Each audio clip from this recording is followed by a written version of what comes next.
So ito na guys yung situation na kasi signal number ano na ngayon, number 8.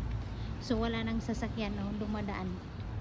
Siguro may sasakyan pero super konti lang kasi pag normal days to ang daming sasakyan dito sa ano, sa flyover.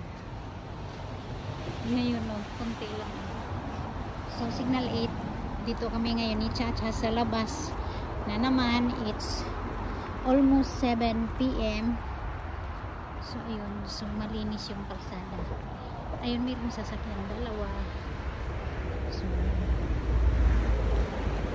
ayun, hindi masyadong busy yung ano,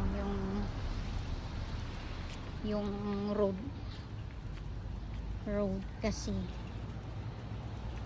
nagtatago na sila dahil paparating na yung bagyo. So yun, dito yung alaga ko, pinapa-CR ko siya habang wala pang ano. So ayan, naihi na siya, so pwede na kaming umuwi. Ayan, tahimik siya.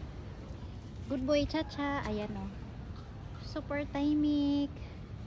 Typhoon is coming. Ayan. So it's time to go home na kasi nag-ihi na siya.